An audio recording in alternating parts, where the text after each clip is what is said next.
that stopped as soon as possible because thousands of people are being killed a week. We're spearheading the drive to get it done. Europe has not been successful in dealing with President Putin, but I think I will be successful. That was a short time ago on Air Force One. President Trump saying he believes Russian leader Vladimir Putin wants to reach a deal to stop the war in Ukraine. He also said he believes the Ukrainian president is there too, wants a deal soon. The administration is making another push to end the conflict right now. The president's special envoy is talking with Russian negotiator Kirill Dmitriev, who joins us now live on set. Thank you so much for being here. Thanks for having me, Brett. How do you characterize the talks right now and how they're going? I think President Trump administration has made tremendous progress. There was no dialogue with Russia in Biden administration for the last 3 years. There was no trying to understand Russian position.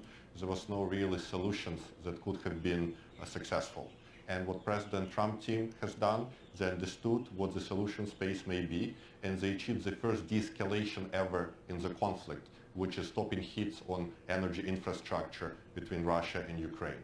So we are having good discussions. Our diplomatic people are also discussing possible outcomes, but there is no question that President Trump team not only stopped World War III from happening, but also had already achieved sizable progress on Ukraine resolution. After that resolution, though, of the energy infrastructure, there were attacks by the Russians on the Ukrainians' energy infrastructure. But so there were unfortunately attacks by Ukrainian on lots of Russian infrastructure, which are not too much reported in the press, and that of course has to stop. And I think energy infrastructure ceasefire has to hold.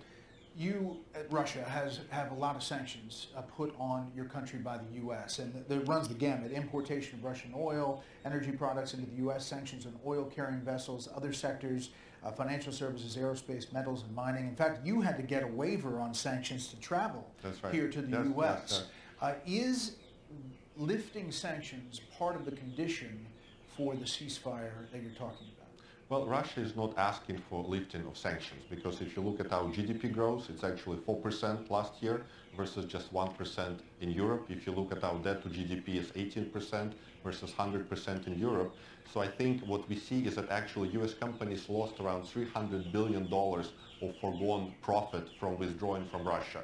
So I think sanctions may be lifted when US companies want to go back, want to take advantage of business opportunities in Russia, but right now Russia is not making any preconditions, not asking for specific sanction relief. There are the sanctions, but there still is some trade with Russia. If you look at the numbers, 526.1 million exports to Russia, 3 billion imports from Russia. It is down significantly with all the sanctions. Were you surprised that Russia was not on the tariff list announced by President Trump yesterday?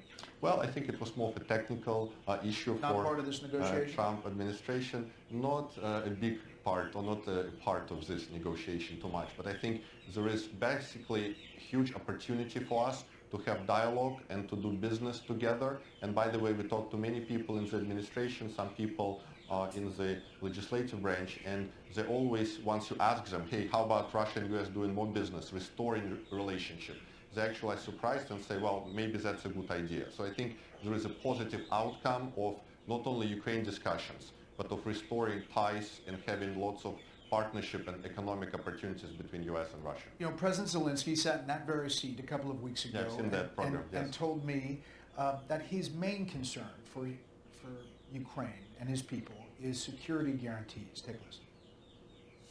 President Trump is convinced that you will never sign a deal with Vladimir Putin. Is he right? No, I think so. What I think, Ukraine wants peace, and we will have anyway diplomacy. We will have negotiations. I only said that I think so. It's about just and lasting peace. We have to be in strong position. What does it mean? Just to know that our army is strong, that our partners with us, and that we have security guarantees. So is there any security guarantee that Ukraine would be okay with that Russia would accept? And again, Brett, I think, I focused a lot on investment economics, so I can just, more hypothetically talk about this specific issue. But I think Ukraine joining NATO, as our president said, is not at all possible, and that I think has been widely accepted, including by Trump administration. Some security guarantees in some form maybe acceptable. But you And can I say think, definitively that your president, President Putin, wants to get to a deal. well, I can say so, and he said so publicly, and he wants a permanent peace in Ukraine, and I think he actually publicly said what some of those conditions are, and I think President Trump administration has also been very vocal in our discussion. They went a fair deal, but in lots of negotiations they actually push for strong Ukraine. They are supporting strong position of Ukraine, so they want a fair deal, but they want Ukraine to be strong. I want to ask you about the economics in a second, but the U.S. European commander was asked about Russia's intentions if they get a deal. Take a listen.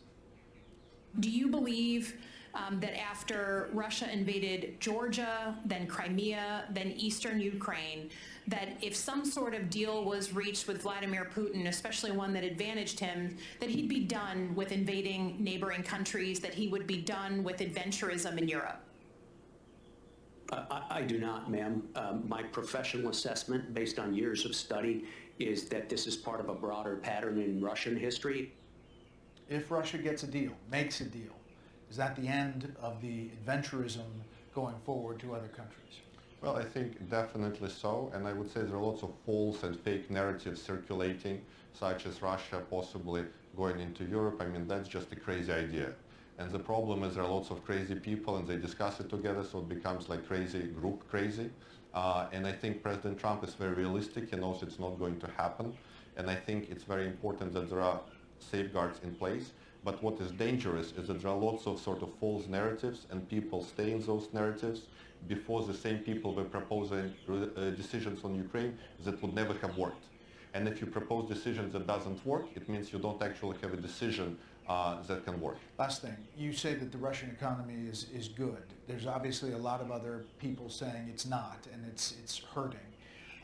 Is one of your messages here that whatever happens, there could be an economic relationship between the Russians and the U.S.? Definitely, and we can do so many great things together in Arctic.